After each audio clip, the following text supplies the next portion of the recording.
And finally আমি আমার immigration complete করে ভিতর ঢুকে গেলাম, আর এই যে আমার টিকিট। আর ফাইনালি সময়টা হয়ে গেল, এখন আমরা আমাদের ফ্লাইটের উদ্দেশ্যে বাসে চলবো এখান থেকে। বাবা রে বাবা, এই ফ্লাইটটা বিশাল, এটা তো আমরা নিবো না রে। তো বাসতেই আমি একটু ভিউ রেকর্ড করবো, ঠিক আছে? প্লেনটা এতই বাজে, প্লেনের জানলাও পরিষ্কার করে নিয়ে হালারা। আর সিম তো আমার আগের থেকে নেওয়া ছিল, আমি জাস্ট মানিটা এক্সচেঞ্জ করে নিলাম। আমি দিলাম $200, আমার দিল 27,000 টাকা। কিন্তু একটা জিনিস আমি এখনো করি না, যেটা করতে হবে সেটা হলো মাইনাসের জ্যাকেট কিনতে হবে। আর আমি ভাবতেছি এটা পোখারা দিয়ে কিনবো, কারণ আজকে আর প্যারা নিবো না। তো এই যে জায়গায় অলরেডি আমাদের এই যে কাঁকড়া, ওই জায়গায় স্কুইড ধোয়া মোছার কাজ চলতেছে। আর আমাদের মাছগুলা কইবো ভাই, বড় বড় মাছগুলা উঠাচ্ছি। আলহামদুলিল্লাহ আমরা সেফলি আইসা ল্যান্ড করলাম হলো কাঠমান্ডু এয়ারপোর্টে। আর আমি চলে আসছি হলো আমার ডেস্টিনেশনে। আসতে বেশি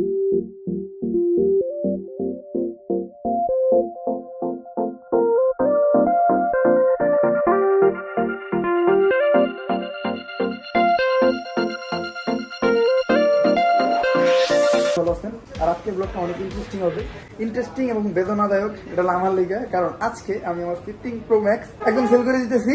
কারণ এই যে ভিডিওটা দেখতেছেন, এটা হলো আমার ব্র্যান্ড নিউ 16 Pro Max দিয়ে। আপনারা জানেন যে আমি এবার বাইরের থেকে 16 Pro Max আনাইছিলাম, তো আনার পর এখনো ভিডিও করা হয় নাই, কারণ আমি আমার 15 Pro Maxটা এখন পর্যন্ত সেল দিই নাই। সেল দেওয়ার আগে আমি যদি আমার 16 Pro Max ইউজ করা শুরু করতাম, তাহলে আমার 15-এর প্রতি আমার একটা অবহেলা শুরু হয়ে যেত, যেটা আমি কখনোই করতে চাই নাই। আমার এই যে 15 Pro Max চলে যেতেছে, আর এই যেটার গ্রাহক এখন আমাকে রোমান ভাই।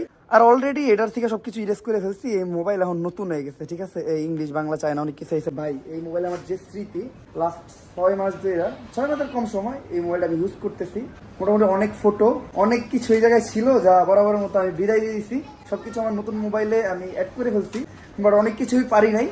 একটা ট্রিক্স আমি এইবার রোমান ভাইয়ের কাছ থেকে শিখে গেলাম, যেটা আমি পরের বার ফোন টোন কিনলে অ্যাপ্লাই করবো। কি কথা দাদা? শুধু ওমন না, আপনারা যারা এই ভুলটা করেন অবশ্যই করবেন না। যে এখন আইফোনের যেটা সিস্টেম, সেটা হচ্ছে আইফোন না, ম্যাক্সিমাম ফোনের সিস্টেম হচ্ছে যে যখন আপনি নতুন একটা ফোন কিনবেন, তখন আপনার পুরানো ডাটাগুলো কিন্তু নতুন ফোনে একদম সেম টু সেম, মেসেজ থেকে শুরু করে এভরিথিং যেভাবে ছিল ঠিক ওভাবেই নতুন ফোনে চলে যাবে। সো আগের মতো কেউ ভুল করবেন না যে কয়েকটা ছবি নিয়ে পরে ডিলিট করে দেই, মানে রিসেট করে দেই। এই ভুলটা করবেন না। আগে সবকিছু কপি করে নেবেন, মানে এটা করা যায়, মানে ফোন টু ফোন কপি করা যায়। যাক, যে প্যারাটা আমি খেলাম, আমি চাই না ওই প্যারাটা আমার কোনো অডিয়েন্স থাক, তাই আপনাদেরকে একটু জানাই দিলাম। আর ফোনের সবকিছু তো গেছে গা, প্লাস এই যে আমার ভিডিওটা চলতেছে 16 Pro Max দিয়া, নিউ সব ভিডিও এই মোবাইল দিয়ে আসবে। অ্যান্ড কোয়ালিটি কেমন, সাউন্ড কোয়ালিটি কেমন, সবাই কমেন্টে জানান। আর এই ব্লগটা আরেকটা কারণে ইন্টারেস্টিং হবে, কারণ আমি কিন্তু যেতেছিল নেপাল। অলরেডি আমি আমার লাগেজ টাগেজ সবকিছু গুছিয়ে নিয়ে চলে আসছি, জাস্ট ফোনটা সেল করলাম। আমার এই ফোনের সবকিছু করে নিয়ে গেলাম, প্লাস আরো কিছু কেনাকাটা বাকি ছিল, ওগুলোও করবো। দেন আমার ভিসা, টিকিট, এভরিথিং কনফার্ম করতে হইব, তার জন্য হয়তো আরো একটু সময় লাগবে। তো আপাতত এই জায়গার কাজটা সারি। আর আমি আমার S24 আলট্রাটার একটু সাজাইলাম, মূলত এটার ব্যাক কভারটা লাগাইলাম, স্ক্রিন প্রোটেক্টর, এভরিথিং লাগাইলাম। এটার খুব অযত্ন রাখি আমি, যেটা একদমই করা উচিত না, দুইটা মোবাইল থাকলে যাওয়ায়। দেন আমার চার্জার কিনলাম ফোনের। মূলত একবার যদি মোবাইলের লেগে কিছু করতে আসি, অনেক জিনিস করতে হয়, টাকা টাকা আর টাকা, অনেক টাকা চলে যায়। তো এই জায়গার কাম একদমই শেষ। তো চলেন এইখান থেকে বাইরে। আর সবসময় যমুনা ফিউচার পার্কে আসলেই চলে আসা হলো 300 ফিট নীলা মার্কেটে, কারণ এই জায়গার ফিশগুলা অনেক তরতাজা, মানে সি ফুডগুলা, ফিশ, কাঁকড়া, স্কুইড, অনেক কিছু এই জায়গায় খুবই টেস্টি। তো আসলে সবসময় রাত্রে এই জায়গায় খাওয়া হয়। তো এই যে এই জায়গায় অলরেডি আমাদের এই যে কাঁকড়া, ওই জায়গায় স্কুইড ধোয়া মোছার কাজ চলতেছে। আর আমাদের মাছগুলা কইবো ভাই, বড় বড় মাছগুলা উঠাচ্ছি। কত বড় ভাই? ওটার থেকে ওটা বড়। ও, দুইটা বড় বড়। এটা কি কোরাল? আচ্ছা, কোরাল আর টুনা এগুলাই খাওয়া হয়। আজকে কোরাল নেওয়া হয়েছে দুইটা বড় বড়। একটু পরে কিছু বারবিকিউ হইব, কিছু ফ্রাই হইব, তো কবজি ডুবাই খাওয়া হইব। এমনিতে তো সি ফুড খাইতে গেলে আমাদের যাইতে হয় কক্সবাজার, কুয়াকাটা, বাট ওই জায়গার সি ফুড গুলা সব জায়গায় এত ভালো পাওয়া যায় না। মনে করেন পর্যটক এলাকা, জায়গায় জায়গায় সিন্ডিকেট, কিছু জায়গায় পরিষ্কার, কিছু জায়গায় অপরিষ্কার। তো সব মিলে আমরা একটা ভেজালে থাকি যে কোন দিকে খামো কোন দিকে খামো না। বাট এই জায়গায় মোটামুটি সব জায়গায় সুন্দরভাবে ধুয়ে মুছা অনেক সুন্দরভাবে রান্না করে পরিবেশন করে। তো আপনারা নির্দ্বিধায় এই জায়গায় এসে খাইতে পারেন। আমরা তো সবসময় এই জায়গায় খাই। আর কিছু কিছু মানুষের ভাষ্য মতে যে কক্সবাজার আর কুয়াকাটার থেকে এই জায়গার খাবারের টেস্টটাও অনেক বেশি। তো যাই হোক, রান্না বান্না চলুক, আমরা একটু বসি। এই জায়গায় মোটামুটি চারপাশটা অনেকটা সুন্দর, ভিউটা একটু এনজয় করি। অতক্ষণে রান্না হইলে ইচ্ছা মতো ঠাপামো, মানে খামো আর কি।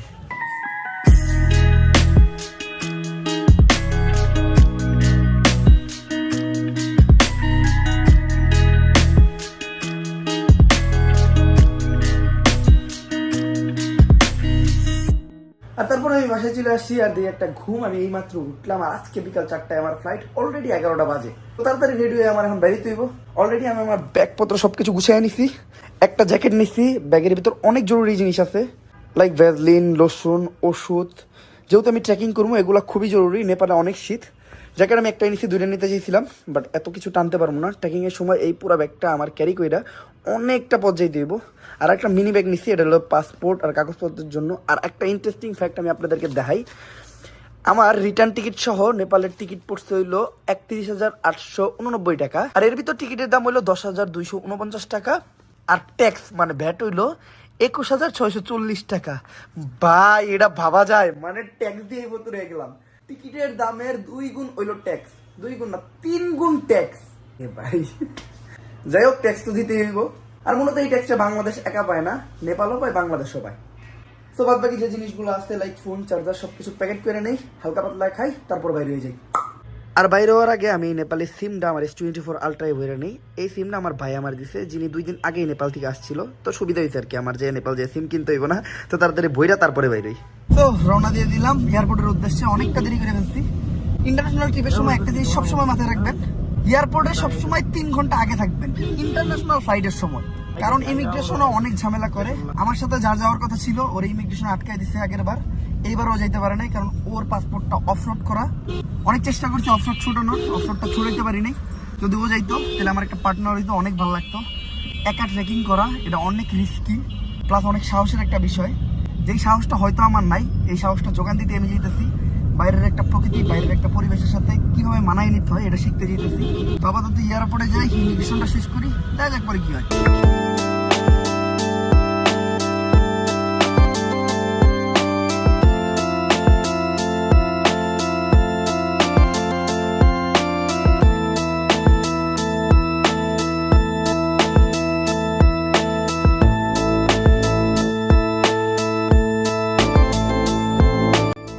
ফাইনালি আমি আমার ইমিগ্রেশন কমপ্লিট করে ভিতরে ঢুকে গেলাম। আর এই যে আমার টিকিট।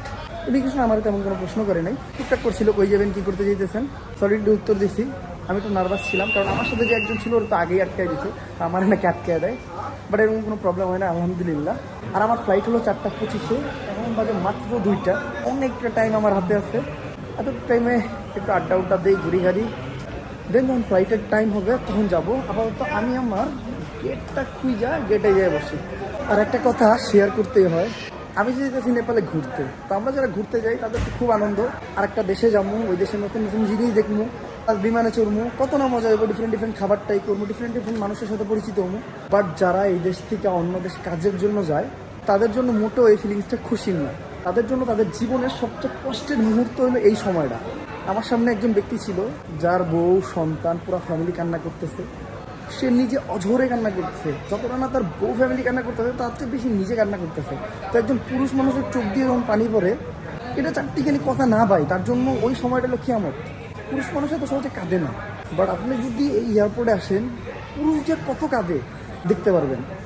আমি যে কথাগুলো বলতেছি না, অলরেডি আমার শরীরের প্রত্যেকটা পছন্দ হারা গেছে, আমি গুজবাম খাইছি, মানে কিছু বলার নেই জাস্ট। আর ঢুকে গেছে আমরা আমাদের গেটে। এখন এই জায়গায় বসে ওয়েট করতে হবে। আমাদের সাথে অনেক বাংলাদেশি আছে। ভাই আপনি কই যাবেন? সৌদি আরব। সৌদি আরব। আপনি কি নেপালে ট্রানজিট আছে? আচ্ছা, ট্রানজিট সাইড। মোটামুটি যারা যারা যাইতেছে সবাই কাজে যেতেছে, টুরিস্ট মনে হয় এই জায়গায় আমি একাই। আর এই গেটে ঢুকতে যেয়ে ভাই বিশাল বড় একটা ঘটনা ঘটে গেছিলো, একটা মজার কাহিনী, এটা শেয়ার করি। যখন এই জায়গায় কেউ আসেই নাই, আমি জাস্ট ওয়াশরুম খুঁজতেছিলাম, ওয়াশরুম খুঁজতে খুঁজতে কোনো চেকিং না করে আমি ভিতরে গিয়ে গেছিলাম। আসলে ওনাদের ব্যর্থতা, কারণ ওনাদের কোনো মানুষ ওই জায়গায় ছিল না। আর আমি তো নতুন মানুষ, আমি এগুলো বুঝবো না। তো এই জায়গায় যখন আমি ভিতরে গেছি, ওয়াশরুম থেকে আসার পর দেখি জায়গায় কেউ নাই, জাস্ট আমি একা। তো আমার দিকে জিজ্ঞেস করতে, আপনি কই যাইবেন, আপনি ওমান যাইবেন? আমি কিনা আমি তো ওমান যাবো না, আমি নেপাল যাবো। তো নেপাল যাবেন, আপনি এই জায়গায় ঢুকলেন কেমনি? আমি ঘটনা কইলাম, ওনারা আপনি তো আমার অনেক বড় বিপদে ফেলাইছেন। পরে আবার আমার বাইরে বাইক করলো, বাইরে বাইক করার পর সব কিছু চেকিং করে দেন আমি ভিতরে উঠলাম। আসলে এয়ারপোর্টের মানুষের আর একটু সিরিয়াস হওয়া উচিত, কারণ মনে করেন আমি ঢুকে গেছি, আমার সব কিছু ঠিকঠাক ছিল, এমন মানুষও ঢুকে যেতে পারতো যার অনেক কিছুতে ভেজাল আছে। তো বি কেয়ারফুল। আসলে ভুল ত্রুটি দুজনের মাধ্যমে হয়, আমারও হয়েছে, আমি নতুন মানুষ, তাদেরও হয়েছে। তাদের উচিত ছিল আরও একটু কেয়ারফুল হওয়া। তো এখন আর কি ওয়েট করতে হইব, কারণ মাত্র বাজে হলো 3:20, আমাদের ফ্লাইট হলো 4:25, এখন 1 ঘন্টা। বাংলাদেশি যারা আছে তাদের সাথে আড্ডা মারি, সময় এমনি গড়াই যাব। আর ফাইনালি সময়টা হয়ে গেল, এখন আমরা আমাদের ফ্লাইটের উদ্দেশ্যে বাসে চলবো এখান থেকে। বাবা রে বাবা, এই ফ্লাইটটা বিশাল, এটা তো আমরা নিব না রে, এটা তো মনে হয় না আমরা নিব। আর আমি এই জায়গায় আমার দুইটা ভাই ব্রাদারও পেয়ে গেছি, ভাই ব্রাদার সাবস্ক্রাইবার যেটাই বলেন, আমার সাবস্ক্রাইবাররাই আমার ভাই, হ্যাঁ, তো ভাই ব্রাদার বললেই চলে। দুবাইয়ের তারা খুবই আন্তরিক। তো আমরা একটা নিয়ে দিতেছি, বাট হ্যাগো ডেস্টিনেশন আমাদের ডেস্টিনেশন আলাদা। ওনারা যে রইল 7 দিনের জন্য না, আর আমি যেমন মোটামুটি 8 থেকে 9 দিনের জন্য। আমি যেমন অন্নপূর্ণা বেস ক্যাম্প ট্রেকিংয়ে, আর অন্য দেবার কি এমনি নানান জায়গায় ঘুরবো, দেখা হয়ে যাবে ইনশাল্লাহ। তো ভাই আপনারা কি লেগে নেপাল যেতেছেন একটু রিভিউ করে দিবেন পরে এই ব্লগ যদি আপনাকে বউরে রাখে। ভাইয়েরা নতুন বিয়ে করতে, ঠিক আছে, বউকে নিতে পারবার ফোন দিয়ে ডাকে, কই আছো তুমি, বাসায় আসো তাড়াতাড়ি। এই লিগা বউ থেকে বাচ্চার লিগা ভাইয়েরা নেপাল ঘুরতে কোনো প্ল্যান ছাড়া। ভাই এই ব্লগ যদি আপনাকে বউ দেয়, 2 জনের মাথায় 2টা যাবো আমি, এটা কোনো বেশি না। বাট ইনশাল্লাহ নতুন বিয়ে করছেন, শুভকামনা রইল, সুস্থ পরিবার বেঁধে দিলাম, কিন্তু ভবিষ্যতে কামনা করতে পারেন না। আর সবশেষে আমরা চলে আসছি আমাদের ফ্লাইটে। আমার সিট করছে এইটা, মোটামুটি প্লেনটা বলতে গেলে একটা লোকাল প্লেনের মতো, সিটগুলো একদম লোকাল গাড়ির যে সিট আছে না বাসের, একটা সেম সিট, ঠিক আছে, সামনে কোনো জায়গা টায়গা নাই, মানে বই খুব কষ্ট মষ্ট বেরা। বেশ কিছুক্ষণ অপেক্ষার পর আমাদের নাস্তা দিয়ে গেছে, একটা বাদাম, বিস্কুট, জুস অ্যান্ড একটা পানি। বাট আমি অনেক আনকমফোর্টেবল ফিল করতেছি বইসা, ঠিক আছে, অলরেডি মাথা ব্যথা শুরু হয়ে গেছে। লাইক যাদের বাসে উঠতে প্রবলেম তারাই বুঝবো, বাসে ওঠার কিছুক্ষণ পর মাথা ব্যথা শুরু হয়। তো সেম জিনিসটা আমার এই জায়গায় শুরু হয়েছে, কারণ একটাই, আমার কাছে পুরোপুরি একটা বাস ফিলিং লাগতেছে। খুব আশা ছিল জানলার কাছে সিট করবো, জানলার কাছে বলবো, বাট আমি তো পাই নাই, কারণ আমার বন্ধু আছে এই জায়গায়, আমার সাবস্ক্রাইবার। তো ভাবছিল আমি একটু ভিউ রেকর্ড করবো, ঠিক আছে, প্লেনটা এতই বাজে, প্লেনের জানলাও পরিষ্কার করে নি, হালারা ভিতরের থেকে বাইরে দেখাই যায় না, এত পরিষ্কার। আর অবশ্যই এমন টাইপের প্লেন ছাড়ছে, প্লেন ছাড়ার কথা ছিল 4:25, প্লেন ডিলে করে ছাড়তে হলো 4:50, 25 মিনিট লেট। ভিউয়ের নানিরে পুরো খালি করে গেছে, মানে যে ভিউটা পাইতাম হিমালয়ের, যে ভিউটা লাইক পাহাড়ের উপর দিয়ে যে ভিউটা পাইতাম, পুরো ভিউটা মিস করি। যাই হোক, যেটা কপালে ছিল ওটা তো ওই বই। আর বিমানের নাম হইলো হিমালয়া এয়ারলাইন্স। আমি খুশি হয়ে গেছিলাম নেপালের বিমান পাওয়াতে, ভাবছিলাম নেপালের বিমান সার্ভিসটা অনেক ভালো হবে, বাট ওরকম কিছু না। তো নাস্তাটা সেইরা ছোট্ট করে একটা ঘুম দেওয়ার চেষ্টা করি, দেওয়া হবে ডিরেক্ট নেপালে। আলহামদুলিল্লাহ আমরা সেফলি আইসা ল্যান্ড করলাম হলো কাঠমান্ডু এয়ারপোর্টে। ত্রিভুবনী না, ত্রিভুবন এয়ারপোর্ট। আচ্ছা, এয়ারপোর্টের নাম আমি ঠিকঠাক মতো কইতে পারি না। তো এখান থেকে এখন আমি যেমন হলো থামেল শহরে, ভাইরা প্ল্যান করছিল আমার লগে অন্নপূর্ণা বেস ক্যাম্প ট্রেকিংয়ে যাব, বাট এই যে ভাই, এর ভিতরে কোনো মনোবল নাই, মনোবল ছাড়া একটা লোক। যদি হের ভিতরে একটু মনোবল থাকতো তাহলে আমরা 3 জনে মিললা অন্নপূর্ণায় যেতাম না। তো যাই হোক, হেরো 2 জন যেহেতু যেতে না। ওকে ওকে, আচ্ছা, ওই জায়গায় মেবি ভিডিও করা নিষেধ ছিল, তো উনি আমার খুব ভালোভাবেই বলছে। দেন আমি আমার এই জায়গার ইমিগ্রেশনও শেষ করলাম, শেষ করে সব কিছু ট্রেকিং শেষে কারণ আমি বাইর হবো। আর এয়ারপোর্টটা ঘুরে দেখলাম, এয়ারপোর্টটা মোটামুটি ভালোই সুন্দর। ভিউ নিতে পারলাম না, কারণ এয়ারপোর্টের ভিতরে অনেক মূর্তি টুর্তি আছে, যেটা না দেখানোই ভালো, বাট এয়ারপোর্টটা খুবই সুন্দর। আর সিম তো আমার আগের থেকে নেওয়া ছিল, এখন জাস্ট মানিটা এক্সচেঞ্জ করে নিলাম। আমি দিলাম $200, আমার দিল $27,000 টাকা। $200 আমি কিনছিলাম বাংলাদেশি টাকার 25,000 কত দিয়ে জানি। নেপালের টাকার মান বাংলাদেশের তুলনায় একটু কম, বাট এই জায়গায় খাবার দাবারের দাম নাকি অনেক, খাবার দাবার দেন ভাড়া, তো ঘুরতে ঘুরতে বুঝে যাবো। আর এখন আমি এই জায়গা থেকে যাবো হলো থামেল, ওই জায়গায় আমার ফ্রেন্ড আছে, আজকে ওর সাথেই স্টে করবো। চলেন ফার্স্টে একটা ট্যাক্সি নেই, বাইরে চলে আসছি। আর এদিকে অনেক ট্যাক্সি, অনেক প্রাইভেট কার আছে। এমনিতে নেপালের মানুষজন অনেক ভালো, বাংলাদেশের মানুষরা যেভাবে বার্গেটিং করে ওরা ওইভাবে বার্গেটিং করে না। একবার সামনে এসে বলবো ট্যাক্সি, যদি আপনি বলেন যে না লাগবে না, ওরা সাথে সাথে চলে যাবে। আর আপনারা চেষ্টা করবেন সবসময় অ্যাপ থেকে ট্যাক্সি বুক দেওয়ার জন্য, কারণ এই জায়গায় ট্যাক্সি ভাড়া অনেক। যদি অ্যাপ থেকে বুকিং দেন তাহলে ভাড়াটা একটু কম পড়বে। আর আরেকটা জিনিস, যেটা ট্যাক্সিতে ওঠার আগে ট্যাক্সিটা দেখে নেবেন, কারণ তারা বলে আমাদের ট্যাক্সি অনেক ভালো, বাট নিয়ে যায় ওই টাকার ভিতরে একটা ভাঙাচোরা ট্যাক্সিতে।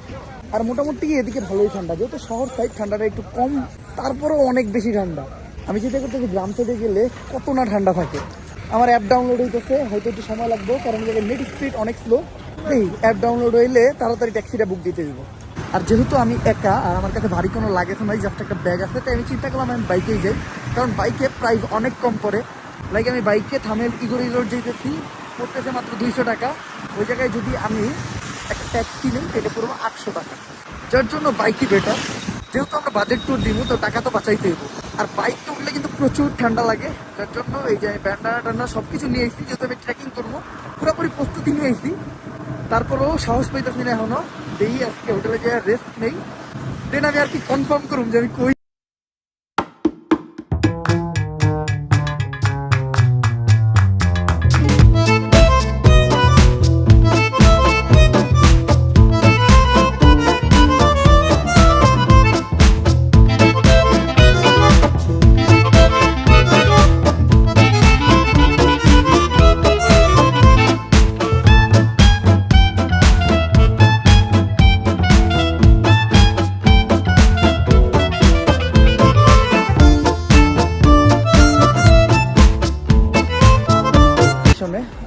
বেশি সময় লাগে নাই, জাস্ট 19-20 মিনিটে লাগছে, তাই ভাড়া এত। আমাদের বাংলাদেশ হইলে এর থেকে অনেকটা কম পড়তো। মূলত ভাড়া বেশি হওয়ার কারণ হইলো এই জায়গায় নর্মাল রাস্তাগুলো পাহাড়ি রাস্তার মতো উঁচা নিচা, যার জন্য এই থিঙ্ক ভাড়াটা বেশি নেয়। আর যেহেতু বাংলাদেশের থেকে টাকার মানও কম, তো সব জিনিসের দাম একটু বেশি হওয়ারই কথা। তো এখন আমার রিসোর্টটা আমার খুঁজতে ওই আশেপাশেই আছে, তো খুঁজে চলে তাদের রিসোর্টে চলে যাই। আর হোটেলে যে সব জিনিসপত্র রেখে আমি বাইরে হইলাম একটু শহরটা ঘুরতে, কারণ এই শহরটা তো আমি আজকে রাত্রেই আছি, কালকে তো এই থামের শহরটা ছেড়ে দিব। তো মোটামুটি ঘুরতেছি, কিছু পরিচিত মানুষ আছে, আর সাথে ওই যে এয়ারপোর্টে পরিচিত ভাইয়েরা আছে, মিলে গেছে এই জায়গায় আবার আর কি। অ্যান্ড টাকা পয়সা সব কিছু কালেক্ট করে নিছি। কিন্তু একটা জিনিস আমি এখনো করি নাই, যেটা করতে হবে, সেটা হলো মাইনাসের জ্যাকেট কিনতে হবে। আর আমি ভাবতেছি এটা পোখারা গিয়ে কিনবো, কারণ আজকে আর প্যারা নিবো না।